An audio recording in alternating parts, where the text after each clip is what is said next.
fucking It's not gay. fucking gay.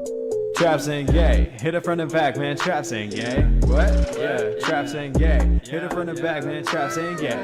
Whoa. Yeah. Traps ain't gay. Hit it from the back, cause traps ain't gay. What? Yeah. Traps ain't gay. Hit it from the back, man. Traps ain't.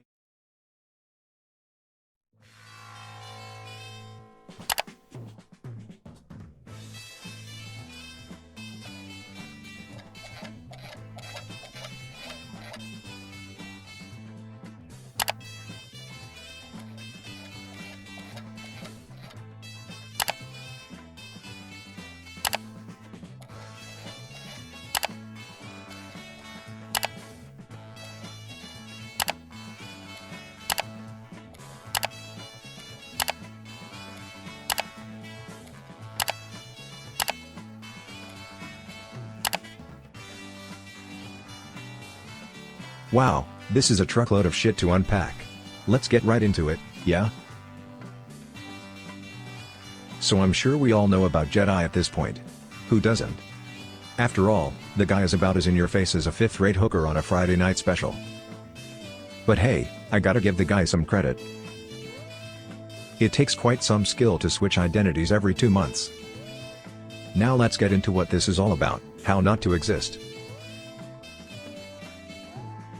Ball bearing has an interesting way of showing his special ed side. However, there's a recognizable pattern that he follows. Let's get into the first step, his shitty username changes.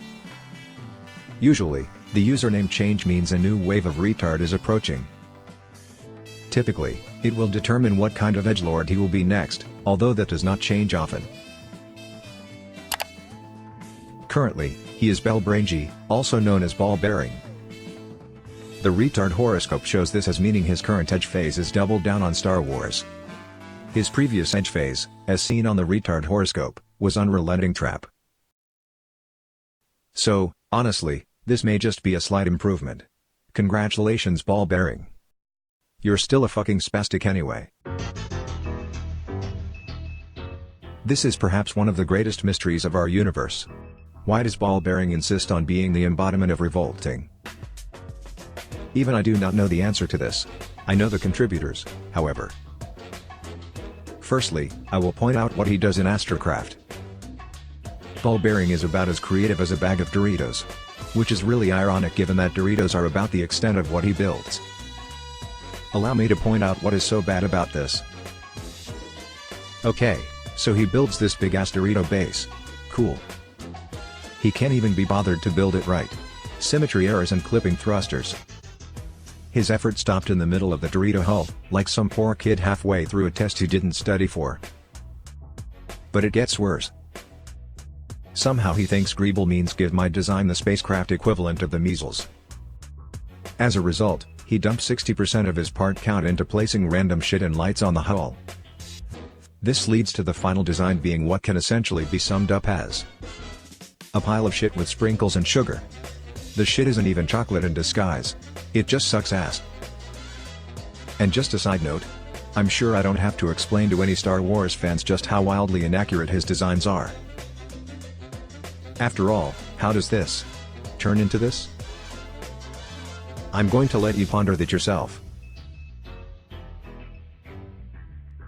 Remember when I scrolled through ball bearings groups earlier? It's honestly not something that can be summed up with any single word. For now, I'll choose to go with retardedly tragic. So ball bearing has a common thing where he will start up a group, get a Discord and stuff. Get members, and then about 1 to 2 weeks later, the damn thing dies and he does the whole cycle again. I think it's already crazy enough that people even join this child's groups. It's even more wild how he operates with these groups. His idea of the ranking system is kiss my ass enough. He locks all his remotely viable ships to special roles within a fleet division. On top of this, about the most you actually do within the group is patrol, to rub ball bearing's massive ego.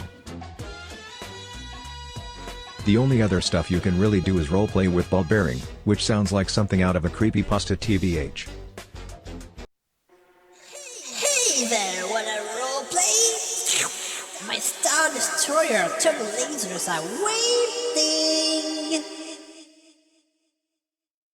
That's pretty unsettling. But anyway. All those shit Doritos? They're for his garbage 7th Fleet thing. Another short-lived mistake. The way he structures it is cringe enough, but I think it's fucking laughable that he's trying to be some Thrawn wannabe. Ball bearing. You aren't Thrawn. You're a spastic with a brain cell deficiency trying to be Thrawn. Doesn't take an FBI detective to see that one. And you know, I pity the folks he tries to drag into his little control schemes, but if you genuinely believe this kid, you're either a sheep or an idiot. In Astrocraft PvP, those Doritos will be glaring target practice. Let Ball Bearing make his own grave.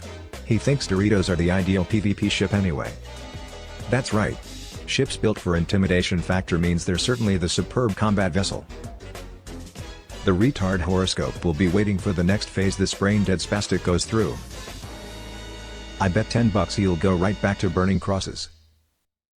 Everybody's got a special kind of story. Everybody finds a way to shine.